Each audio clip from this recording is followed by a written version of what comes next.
अस्सलाम वालेकुम नाजरीन, आप देख रहे हैं INN चैनल। मैं हूं शेख अहमद अली। इस न्यूज़ बुलेटिन में आइए नज़र डालते हैं दिन भर की बड़ी खबरों पर। T20 वर्ल्ड कप के फाइनल में पाकिस्तान को 5 विकेट से शिकस्त देकर इंग्लैंड ने ट्रॉफी अपने नाम कर ली है।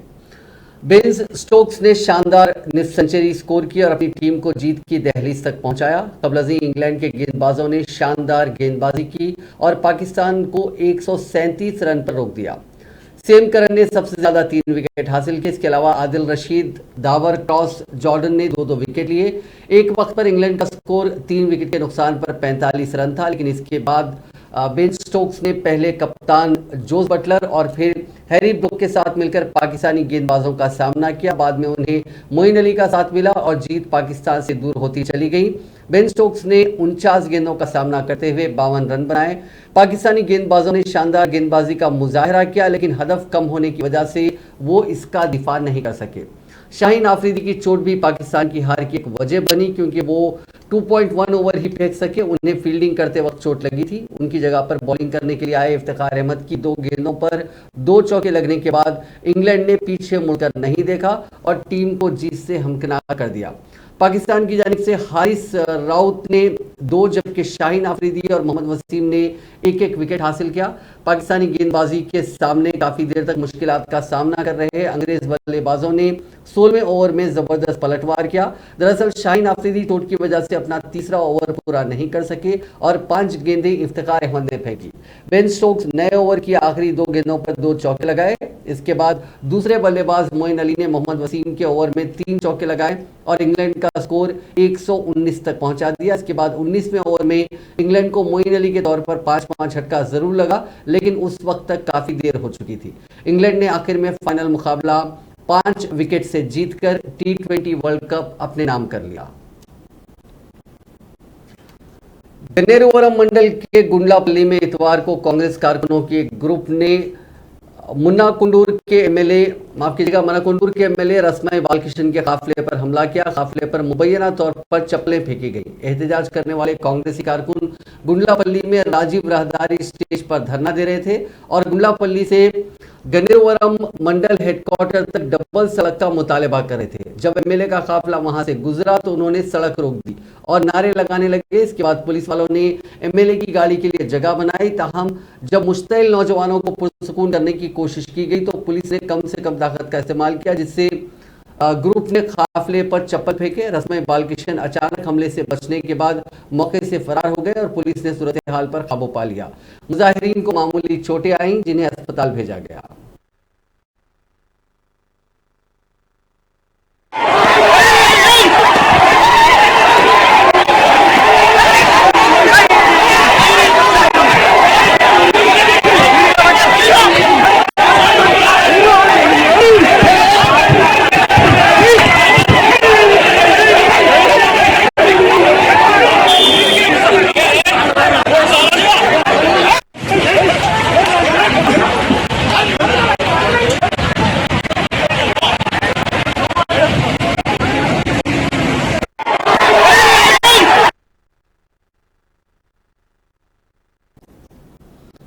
कांग्रेस के सीनियर लीडर पूनम प्रभाकर ने कहा कि लोगों को हुक्मरान टीआरएस जमात की कारकर्दगी के खिलाफ एहतजाज करने का हक है। उन्होंने इल्जाम लगाया कि जब वादों पर सवाल किया गया तो टीआरएस एमएलए कारकुनों ने कांग्रेस के कारकुनों पर हमला किया।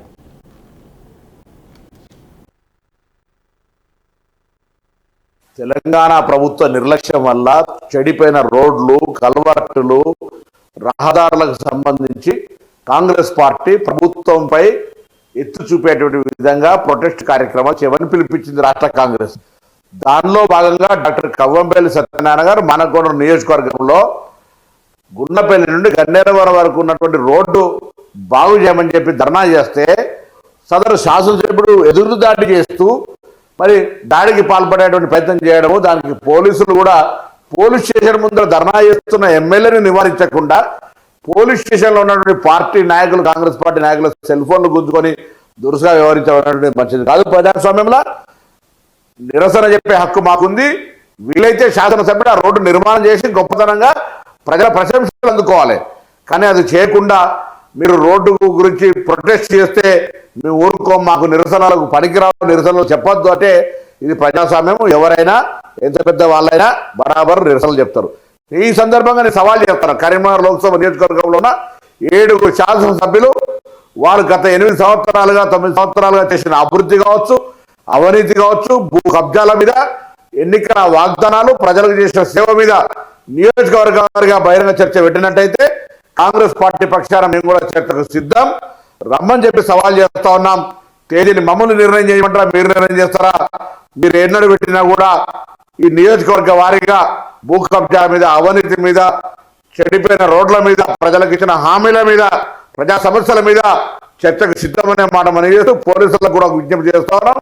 మేము నిరసన చెప్పే హక్కు మాకుంది. ఎమ్మెల్యేగా అధికారంలో ఉన్నవారు సమ్మేళనంగా ఉండాలి. ఆనందంగా పోయి బెజంకి నుంచి మందిని తీసుకొచ్చి మళ్ళీ పోలీస్ స్టేషన్ ముందు ధర్నా చేస్తూ ఉంటుంటే ఆయనని నివారించాల్సిన మీరు నిరసన చెప్పేటువంటి నిరసనకారుల మీద దౌర్జన్యం చేయడం మంచిది కాదు అనేటువంటి ఈ మాటను తెలియజేస్తూ ఈ వ్యవస్థను కాంగ్రెస్ పార్టీ తీవ్రంగా ఖండిస్తా ఉంది. కాంగ్రెస్ పార్టీ కార్యకర్తలు అందరూ కూడా దీన్ని గమనించి ప్రజాస్వామ్యవాదంతో దీన్ని గమనించాలి. टीआरएस लेजिस्लेचर पार्टी और पार्लियामेंट्री पार्टी का अगला इजलास इस महीने की 15 तारीख को मुनक्किद होगा। ये कहा जा रहा है कि टीआरएस की एग्जीक्यूटिव कमेटी की मीटिंग भी साथ में मुनक्किद की जाएगी। ऐसा पहली बार हुआ है जब TRS legislature party, parliamentary party और टीआरएस एग्जीक्यूटिव की मीटिंग एक साथ हो रही है। ये मीटिंग मंगल के रोज 2 बजे तेलंगाना भवन में मुनक्किद की जाएगी। इस मीटिंग में अराकीन असेंबली, अराकीन काउंसिल, अराकीन पार्लियामेंट के अलावा टीआरएस के स्टेट लेवल के सभी लीडर्स को इसमें मदऊ किया गया है। इसमें पार्टी के मुस्तकबिल के लाहेमल पर बातचीत की जाएगी। ये माना जा रहा है कि वजीर आला चंद्रशेखर राव टीआरएस पार्टी जो कि अब बीआरएस बने जा रही है, इसको लेकर एक नोटिफिकेशन भी जारी किया जा चुका है। इसका अगला लाहेमल क्या होगा, इस पर बातचीत होगी। साथ में 4 अराकीन असेंबली को बीजेपी की जानिब से खरीदने की जो कोशिश की गई है और जो मामला मोइनाबाद फार्म हाउस में पेश आया था, इसको लेकर भी टीआरएस पार्टी सभी कायदीन से बातचीत कर सकती है। अब टीआरएस और बीजेपी में दूरियां काफी बढ़ चुकी हैं। हाल ही में बल्कि हफ्ते के रोज वजीर आजम नरेंद्र मोदी ने तेलंगाना का दौरा किया था। उन्होंने रामागुंडम फर्टिलाइजर फैक्ट्री का इफ्तिताह अंजाम दिया। वजीर आजम के दौरे तेलंगाना के मौके पर वजीर आला उनके साथ मौजूद नहीं थे। ऐसा तीसरी बार हुआ था जब वजीर आला ने मोदी को अवॉइड किया था। मोदी का तीसरा दौरा था जिसमें केसीआर हाजिर नहीं हुए थे। इन सब चीज़ों को लेकर भी बातचीत होगी। साथ ही ये कहा जा रहा है कि बीजेपी हुकूमत एनफोर्समेंट डायरेक्टरेट और इनकम टैक्स के रेड्स टीआरएस कायदीन के मकानात और कारोबार पर करवा सकती है। इसको लेकर भी तफसीली बातचीत होगी। आपको बता दें कि हाल ही में गंगुला कमलाकर जो कि रियासती वजीर हैं, उनके मकान और उनके कारोबारी इदारों पर इनकम टैक्स ने रेड की थी। एक तरफ इनकम टैक्स के रेड जारी हैं तो दूसरी तरफ Moinabad farm house porch gate का जो मामला चल रहा है, इसको लेकर हैदराबाद सिटी पुलिस जांच कर रही है। इन सभी मामलों को लेकर काफी तफसीली बातचीत होगी। एक और मामला जो सामने आ रहा है वो है गवर्नर से रियासती हुकूमत के ताल्लुकात को लेकर। हालिया दिनों में गवर्नर ने बाज़ाब्ता एक प्रेस कॉन्फ्रेंस करते हुए हुकूमत पर इल्ज़ाम लगाया था कि वो उनसे ताउन नहीं कर रही है, उनसे बहुत से मामलों में इंफॉर्मेशन नहीं दी जा रही है, कोऑर्डिनेशन नहीं हो रहा है। साथ ही गवर्नर ने कुछ बिलों को जो रियासती असेंबली में पास किए गए थे उन्हें मंजूर नहीं किया है। इस मामले पर भी वजीर आला चंद्रशेखर राव अपने पार्टी के साथियों से तफसीली बातचीत कर सकते हैं। टीआरएस के रुकन असेंबली को फोन पर जान से मार देने की धमकियां दी जा रही हैं। तांडोर हल्के के रुकन असेंबली ने साइबर क्राइम पुलिस से शिकायत की, जिस पर मुकदमा दर्ज करके तहकीकात का आगाज कर दिया गया। रुकन असेंबली ने अपनी शिकायत में कहा कि उन्हें जिन फोन नंबर से कॉल किए जा रहे हैं वो उत्तर प्रदेश और गुजरात के फोन नंबर हैं। फोन करते हुए उनके साथ गलत अंदाज में बात करने के साथ साथ जान से मारने की धमकी दी जा रही है। वाज़ेह है कि पायलट रोहित रेड्डी ने मोइनाबाद पुलिस स्टेशन में बीजेपी के एजेंट्स की जानिब से उनके बशमूल टीआरएस के अरकान ने असेंबली को लालच देकर खरीदने की कोशिश की शिकायत दर्ज करवाई थी। एक और मामले में बंजारा हिल्स पुलिस ने कोल्हापुर के रुकन असेंबली को धमकी में फोन कॉल्स के मामले में छानबीन शुरू की है। कोल्हापुर के रुकन असेंबली हर्षवर्धन रेड्डी ने शिकायत दर्ज करवाई कि बाज़ अफराद फोन पर उन्हें धमकियां दे रहे हैं। पुलिस ने इस मामले में मुख्तलिफ दफात के तहत केस दर्ज कर लिया और मसरूफ तहकीकात है। ग्रेटर हैदराबाद म्युनिसिपल कॉर्पोरेशन के टाउन प्लानिंग विंग ने इतवार को फिल्म नगर जुबली हिल्स में वाकई होटल दक्कन किचन के अंदर चंद गैर मजाज तामीरात को मुनहदिम कर दिया। ये hotel BJP leader Nand Kumar की मिल्कियत है, जिन्हें सैबराबाद पुलिस ने रामचंद्र भारती और सिम्माजी के साथ टीआरएस एमएलए के गैर कानूनी पोचिंग के केस में गिरफ्तार किया था। जीएचएमसी के अहदेदारों ने कहा कि होटल के अहाते में कुछ ढांचे कॉर्पोरेशन से जायज इजाजत हासिल किए बगैर तामीर किए गए थे, इसीलिए उसके उन हिस्सों को मिसमार कर दिया गया। इंतजाम के दौरान किसी किस्म की परेशानी को रोकने के लिए जुबली हिल्स पुलिस ने मुनासिब तादाद में पुलिस एहलकार तैनात किए थे। होटल के अतराफ को सुबह से ही घेरे में ले लिया गया था और ट्रैफिक का रुख मोड़ दिया गया था।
इक्फा बिजनेस स्कूल के 5 तलबा को शंकरपल्ली पुलिस ने कॉलेज के हॉस्टल में अपने जूनियर को रैगिंग के बाद कत्ल करने की मुबैना कोशिश के इल्जाम में गिरफ्तार किया है।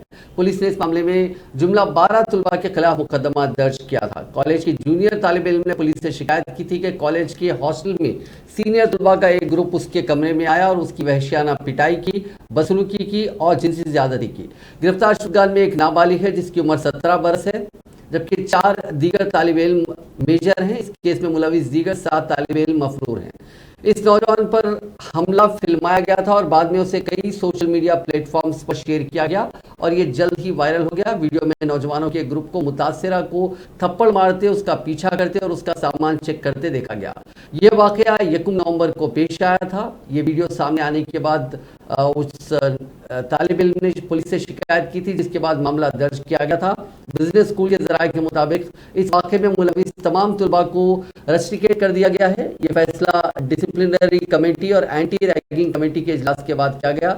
लेकिन इस पूरे मामले में एक नया मोड़ ये भी आया है, जिसमें यह बताया जा रहा है कि जिस तालिब इल्म की पिटाई की गई उसकी इसी कॉलेज की एक और लड़की से दोस्ती थी। बाद में उसने वो दोस्ती खत्म कर दी और उसके बाद उस लड़की के मजहब को लेकर और उस लड़की को लेकर उसने कुछ मुतनाज़ा कमेंट्स किए थे। इसकी शिकायत उस लड़की ने अपने सीनियर से की, जिसके बाद इस लड़के की पिटाई की गई।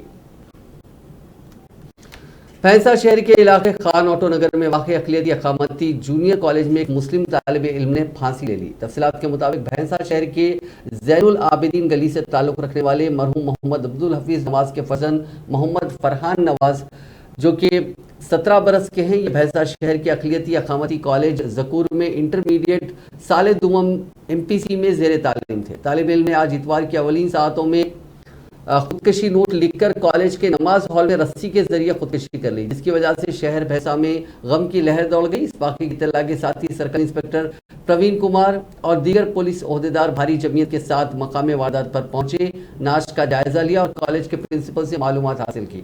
बाद नाश को पोस्टमार्टम के लिए भैंसा के गवर्नमेंट एरिया हॉस्पिटल मुंतकिल किया गया।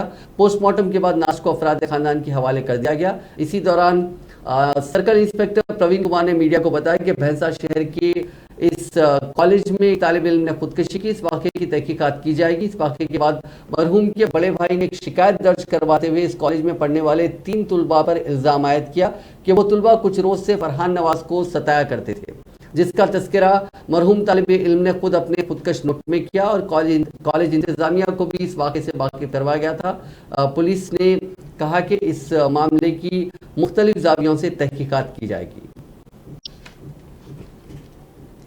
तेलंगाना के सूर्यापेट जिले में पेश आए एक खौफनाक हादसे में 5 अफराद हलाक हो गए। यह हादसा हफ्ते की निस्फ शब तकरीबन 12 बजे सूर्यापेट जिले के मोनागला मंडल मरकज के मजाफात में वाक़ एक पेट्रोल पंप के करीब पेश आया। सड़क हादसे में 5 अफराद हलाक हो गए, 10 दीगर शदीद जख्मी हो गए। उनमें से बास की हालत तशवीशनाक है। हलाकतों में इजाफे का खदशा है। जख्मियों और मकामी अफराद की तफसीलात के मुताबिक मोनागला मंडल मुस्तखर के चंद अफराद हफ्ते की रात निज़ाम सागर के पास अय्यप्पा स्वामी मंदिर में पूजा में शिरकत उन्होंने की। उनमें से तकरीबन 38 ट्रैक्टर ट्रॉली में घर लौट रहे थे कि विजयवाड़ा हैदराबाद कौमी शाहराह पर उनकी ट्रैक्टर गलत रास्ते पर जा रही थी। इस दौरान विजयवाड़ा से हैदराबाद की तरफ जाने वाली लॉरी से वो टकरा गई, जिसके नतीजे में यह हादसा पेश आया। जख्मियों को जाए हादसा से कुडाड अस्पताल पहुंचाने के लिए एम्बुलेंस काफ़ी नहीं थी, उन्हें दस्तयाब गाड़ियों में ले जाया गया। मरने वालों की पहचान की जा चुकी है। इनमें से कुछ लोगों की हालत तशवीशनाक बताई जा रही है और उन्हें खम्मम और सूर्यापेट के अस्पताल मुंतकिल किया गया है। रियासत तेलंगाना जिले संगारेड्डी के अमीनपुर मंडल के आयलापुर में अफसोसनाक वाकया पेश आया। कपड़े धोने के दौरान माँ बेटी तालाब में गर्क हो गए। आयलापुर की रहने वाली माँ बेटी लावनिया और यादम्मा इतवार की सुबह मकामी तालाब में कपड़े धोने के दौरान हादसाती तौर पर तालाब में गर्क हो गए। इत्तला मिलते ही पुलिस मकाम वाक़या पर पहुंच गई। लावनिया की नाश को निकाल लिया गया, जबकि यादम्मा की तलाश के दौरान उसका भाई ईसरिया भी तालाब में गर्क हो गया। टीआरएस पार्टी के सीनियर कायदीन, वज़रा, अरकान पार्लियामेंट और दीगर ने चीफ मिनिस्टर चंद्रशेखर राव की दौरे महबूबाबाद के आइंदा दौरे के इंतजामात का मुआयना किया। चीफ मिनिस्टर वहां इंटीग्रेटेड कलेक्ट्रेट कॉम्प्लेक्स, एक मेडिकल कॉलेज और पार्टी दफ्तर का इफ्तिताह करने वाले हैं। जिले का दौरा इस दौरे के दौरान वो एसटी किसानों को जमीन के पट्टे भी हवाले करेंगे। टीआरएस पार्टी जिले के येलुंग रोड के करीब 1 लाख से ज्यादा लोगों की शिरकत के साथ एक बड़ा जलसे आम इनेकाद करने का मंसूबा बना रही है। वज़रा ने कहा कि वज़ीर आला केसीआर जिले की तरक्की के लिए वक्फ है और बहुत से तरक्याती काम किए हैं। उनका कहना था कि जिले में पसमानदा तबकों की आबादी का गलबा है और ये तरक्की उन्हें रोजगार के नए मौके फराहम करेगी। वज़ीर सेहत टी हरीश राव ने कहा कि मल्लरना सागर से सिद्दीपेट शहर को पीने का पानी फराहमी का मंसूबा साल के आखिर तक मुकम्मल हो जाएगा। इतवार को सिद्दीपेट म्यूनसिपैलिटी के वार्ड नंबर 3 में 10,000 लीटर टैंक का संगे बुनियाद रखने के बाद इज्तिमा से खिताब करते हुए वज़ीर ख़जाना ने कहा कि वो बिला तातुल पानी की फराहमी के लिए सिद्दीपेट शहर के इर्द गिर्द एक पाइपलाइन बिछा रहे हैं। हरीश राव ने कहा कि वो 50 करोड़ रुपए खर्च करेंगे। उन्होंने कहा कि मल्लरना सागर से कशिश सकल के जरिए पानी फराहम किया जाएगा। सिद्दीपेट को 24 घंटे पानी की फराहमी के मकसद के साथ वजीर ने कहा कि पानी की सतह को साल भर 10 टीएमसी पर बरकरार रखा जाएगा। दरिया असना एक 4 साल लड़के केत्या थरून ने अपने पिगी बैंक से भारतीय राष्ट्र समिति को रकम अतिया की। लड़के ने अपने दोस्तों के साथ मिलकर लिंगारेड्डी पल्ली में पिगी बैंक हरीश राव के हवाले किया। तेलंगाना के वजीर इंफॉर्मेशन टेक्नोलॉजी केटी रामाराव ने कहा कि रियासत की आईटी बरामदात गुज़िश्ता 8 सालों में बढ़कर 1,83,000 करोड़ रुपए तक पहुंच गई है। केटीआर ने मजीद दावा किया कि 8 साल कबल तेलंगाना की आईटी बरामदात 57,000 करोड़ रुपए थी।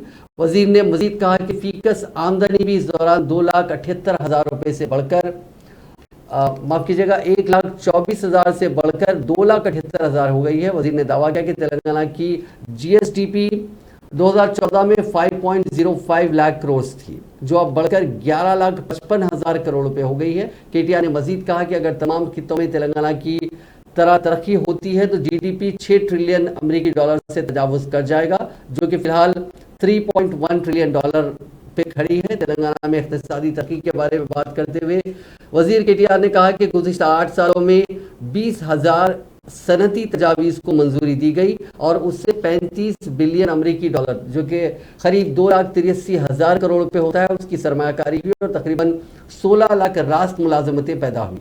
वजीर ने तेलंगाना में टियर 2 शहरों को सरमायाकारी दोस्त के तौर पर फरोग देने की जरूरत पर जोर दिया और कहा कि हैदराबाद पहले ही सरमायाकारी के मखनातीस के तौर पर उभरा है। रियासती वजीर गंगुला कमलाकर ने आज मीडिया से बात करते हुए कहा कि नरेंद्र मोदी वजीर आजम के ओहदे पर रहते हुए अपोजिशन कायदीन की तरह बात कर रहे हैं, जो कि गैर जमहूरी और गैर अखलाकी तरीक़ेकार है। उन्होंने इसकी मजम्मत की। उन्होंने बताया कि वजीर आजम के दौरे तेलंगाना से मुतालिक पीएमओ ऑफिस से सीएमओ ऑफिस यानी चीफ मिनिस्टर ऑफिस को इतला नहीं दी गई और ना ही कोई मकतूब रवाना किया गया।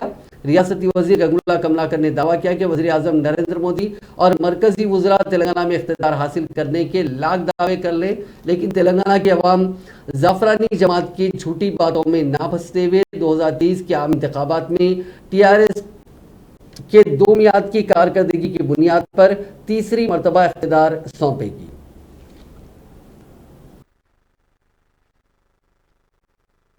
విషయం చెప్పినా ఎంత విషయం చెప్పినా తెలంగాణ అభివృద్ధి అనేది ఆగదు. ఇంకా ఎంత ఇబ్బంది పెట్టే ప్రయత్నం చేసినా రెచ్చగొట్టినా కూడా మా లక్ష్యం ఒకటే, తెలంగాణ అభివృద్ధి, అది కూడా కరీంనగర్ అభివృద్ధి కావాల్సి మా లక్ష్యం. తెలంగాణ వచ్చి 9 సంవత్సరాల పరిపాలనలో ఈ కరీంనగర్ నగరం ఒక అద్భుత నగరంగా తీర్చిదిద్దే ప్రయత్నం చేస్తున్నాం. రోడ్లు వేయడమే కాదు, కోట్లాది రూపాయలు వెచ్చించేసుకొని ఆటోమేటిక్ సీటీ మిషన్ తీసుకొని ఈ నగరాన్ని కూడా పరిశుభ్రమైన వాతావరణం ఉంచాం. ఎక్కడ చెత్త కనబడకుండా రోడ్ల మీద ఈ నగరం పరిశుభ్రంగా ఉన్నది. ఇంకా పరిశుభ్రంగా ఉంచే ప్రయత్నం చేస్తున్నాం. 50 సంవత్సరాలు జరిగిన అభివృద్ధి 8 సంవత్సరాలు చేస్తున్నాం. ఎక్కడ చూసినా కూడా అభివృద్ధి జరుగుతుంది. గతంలో ఇక్కడ వారానికి ఒకసారి నీళ్ళు ఇచ్చే పరిస్థితి ఉండేది, రోజు నీళ్ళు ఇస్తున్నాం. మా కుట్రలు కుతంత్రాలు తెలివే మాకు తెలిసిందా ఒకటే, ప్రజల నమ్మకాన్ని మమ్ము చేయకుండా అభివృద్ధి చేయడం అదొకటే. సో గతంలో మనం టూరిజం పోవాలంటే ఈ కరీంనగర్ నుంచి హైదరాబాదో లేకుంటే ఎక్కడికి వెళ్ళేవాళ్ళం, గతంలో మైసూరు పోయడం. కానీ ఇప్పుడు కరీంనగర్ నగరానికే టూరిస్టులు వచ్చే విధంగా తయారు చేస్తున్నాం ఈ నగరాన్ని. మళ్ళీ ఢిల్లీ పాలకులు విషయం చెబుతున్నారు ఈ నగరం మీద, జిల్లా మీద, ఈ తెలంగాణ రాష్ట్రం మీద. అన్నిటికీ ఎదుర్కొనే సత్తా టీఆర్ఎస్ పార్టీకి ఉంటుంది. ఇప్పటికే కొంతమంది పాదయాత్ర పేరు మీద తెలంగాణ గడ్డ మీద తిరుగుతున్నారు ఆంధ్ర పాలకులు. కొంతమంది కోతి వేషాలు వేసుకుంటే కేపీ లాంటి వాళ్ళు గాను తిరుగుతూ ఉన్నారు. చూసాం మీ పరిపాలన, బొగ్గెత్తుక పేరు, కరెడెత్తుక పేరు, నీళ్ళెత్తుక పేరు, మళ్ళీ పరిపాలన పేరు కోరుకుంటలేదు తెలంగాణ ప్రజలు. సమర్థవంగా ఎదుర్కొంటాం. ఈ 8 సంవత్సరాల పరిపాలన అభివృద్ధి చేసుకుంటా అంటే ఎందుకు మా మీద కక్ష, ఎందుకు మా మీద కడుపు మంట? మా పరిపాలన మా చేసుకునేరు, మా అభివృద్ధి మేము చేసుకోలేరు. హైదరాబాద్ సంపదను దోచుకునే ప్రయత్నం చేస్తున్నారు. టీపీసీలో విద్యుత్ చౌర్యం చేసుకునే ప్రయత్నం చేసుకుంటున్నారు. మా బొగ్గెత్తుకునే ప్రయత్నం చేస్తున్నారు. మా కాళేశ్వరం ప్రాజెక్టు నుంచి నీళ్ళు ఎత్తుకుపోయే ప్రాజెక్టు. सीपीआई के सीनियर कायद के नारायणा ने वजीर आजम नरेंद्र मोदी की जानिब से सिंगरेनी कॉलरीज को प्राइवेटाइज न करने की बात को सफेद झूठ करार देते हुए कहा कि कबल ही इस कंपनी के 4 ब्लॉक्स को खानगियाने करने से मुतालिक इक़दाम करने के बावजूद इस तरह की बातें करना एक वजीर आजम के ओहदे पर रहते हुए नरेंद्र मोदी को ज़ेब नहीं देता। मोदी को झूठ का सहारा लेने की जरूरत नहीं थी। नारायणा ने इस बात पर अफसोस का इजहार किया कि तेलंगाना की पुलिस रियासती हुकूमत के लिए काम करने के बजाय मोदी के एजेंट की तरह काम कर रही है, जिस पर वजीर आला चंद्रशेखर राव को तवज्जो देने की जरूरत है। उन्होंने कहा कि सीपीआई टीआरएस की बेहतर कारकर्दगी की बुनियाद पर उसकी तायद कर रही है और इस तायद में कोई जाती मफाद शामिल नहीं है। उन्होंने कहा कि बयानबाजों की जमातें और टीआरएस में मुफाहमत से बीजेपी कायदीन खौफजदा है।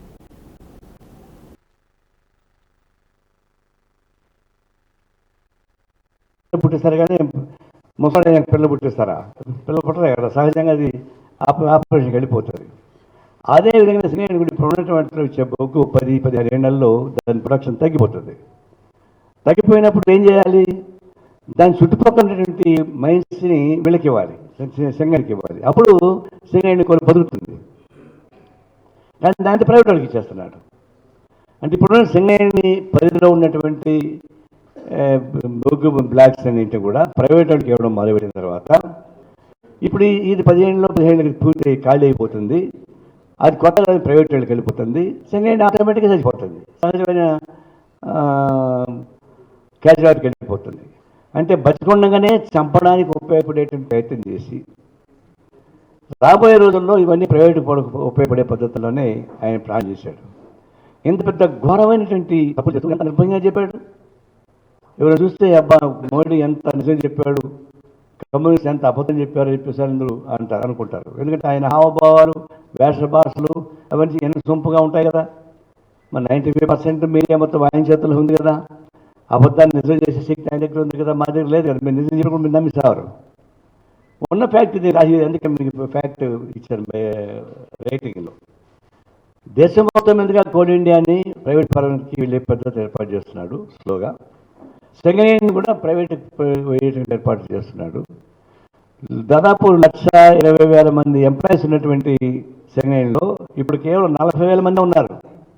అంటే ఏమైంది, దీన్ని అవుట్సోర్సింగ్ ఇచ్చేస్తున్నాడు. ఒకవైపు బతుకున్నటువంటి సెకండ్ హ్యాండ్లోని అవుట్సోర్సింగ్ ఇవ్వడం ద్వారా కాంట్రాక్ట్ हल्का सनत नगर के साबिक रुकन असेंबली के प्रसन्ना पर रात देर गए नामालूम शख्स ने हमले की कोशिश की। दीवार फांदकर घर में दाखिल होने वाले नामालूम शख्स को प्रसन्ना और उनकी बेटी कर्णम अंबिका कृष्णा ने पकड़कर पिटाई करने के बाद एसआर नगर पुलिस के हवाले कर दिया। साबिक रुकन असेंबली ने इल्जाम लगाया कि सियासी मुखासिमत के नतीजे में उन पर हमले की कोशिश की गई। उनका कहना है कि साबिक में कई मरतबा प्रकाशम डिस्ट्रिक्ट पुलिस से शिकायत की गई, लेकिन उस पर कोई कार्रवाई नहीं हुई। उन्होंने बताया कि उनकी जान को खतरा लाहक है। तहकीकात के दौरान पुलिस को मालूम हुआ कि साबिक रुकन असेंबली के मकान में दाखिल होकर हमले की कोशिश करने वाले शख्स का ताल्लुक कनीगिरी से है। सीसीटीवी फुटेज पुलिस ने हासिल कर लिया। एसआर नगर पुलिस का कहना है कि इस वाक़े के पसे पर्दा कोई सियासी वजह नहीं है, बल्कि नशे में धुत शख्स दीवार फांदकर उनके मकान में दाखिल हो गया। इस वाक़े की मुख्तलिफ जावियों से छानबीन की जा रही है।